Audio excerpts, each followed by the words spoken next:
Hi, I'm Jonah Del Rosario from Agan Homes and Insurance Underwriter. Matagal na po ako sa business na car insurance. Ang trabaho ko po ay palagi lang sa LTO. Then I met V-Mobile sa FB ko. When somebody nag-post sa wall ko, then binasa ko po yung V-Mobile na links. Then nagka-interest ako. Unfortunately, pagka next week, nakita ko yung post ni Miss Jonette Hurtado. Then, nag-message ako sa kanya, sabi ko, net V-Mobile member ka na. Then, as she replied na, oo, Jo, V-Mobile member na ako. Sabi ko, interesado ako sa V-Mobile kasi nakita ko yon ang mga post ng taga Maynila na load pala ang main business ng V-Mobile. So sabi ko, maganda siguro itong negosyo na to dahil ako mismo nagpapaload. Then, sinabihan ko si Jonette na pupunta ako sa office niya. Hindi po si Jonette ang ano sa akin ng V-Mobile, kundi ako po ang pumunta sa office ni Jonette. Then sinabi ko na magre-register ako. Pero nung pumunta ako kay Jonette, ang problema ko po ay yung pang-membership ko. Then, after a week, sabi ko, babalik ako net, magsa-sign up na ako.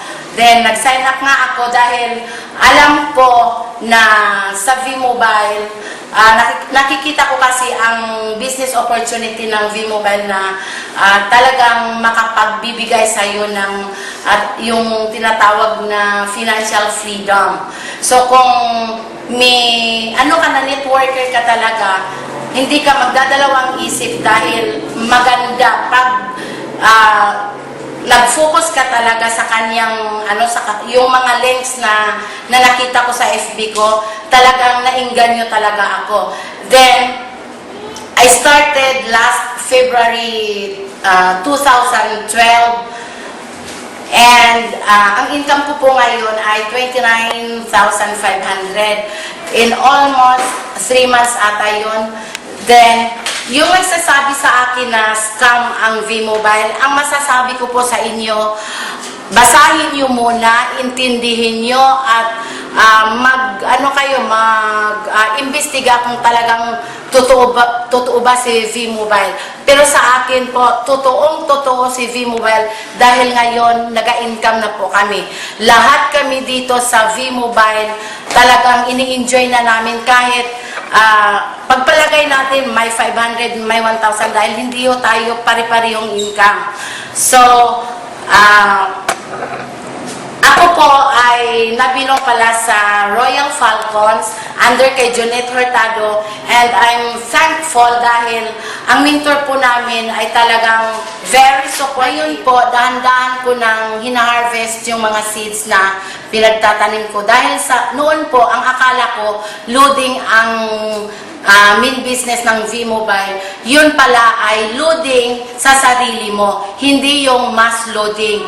Then, i-share mo lang ang business sa mga friends mo, sa family, kung sino man ang taong ma-met mo, at kung mag-decide sila na papasok, yan na ang mag-create ng passive income, ang talagang malaki ang kita mo doon. Hindi po sa mass loading kasi piso-piso lang po yun, barya-barya. Pero pag in-endorse mo ang V-Mobile, talagang papel-papel yun. Kaya doon kami nag-focus ang Royal Falcons sa endorsing ng V-Mobile. Then ang message ko po sa lahat ng mga prospects ko abroad, sa mga family ko, sa friends, sa lahat-lahat,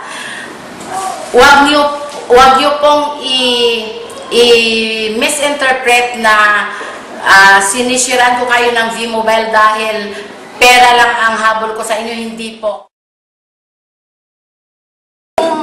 Yung maralita kasi marami po akong I'm the youngest pala sa family, pero tumatayo po akong head of the family.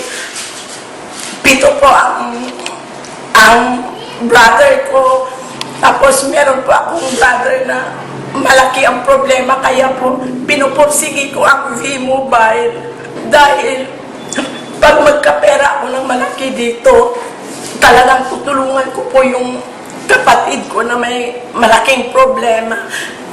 Then bago lang po namatay yung brother ko na isa. Tapos ako lang po ang nagagastos sa lahat. Hindi ko po yun binabaliwala po yung gastos ko sa mga kapatid ko dahil kapatid ko po yun, kapamilya ko po. Kaya nga nagpupursige ako na magka-income dito sa V-Mobile at siniseryoso ko po ang negosyong ito dahil I know someday mararating ko at makukuha ko ang gusto kong makuha dito sa V-Mobile. Wala na pong ibang makapagbigay sa akin ng minimithi kong pangarap.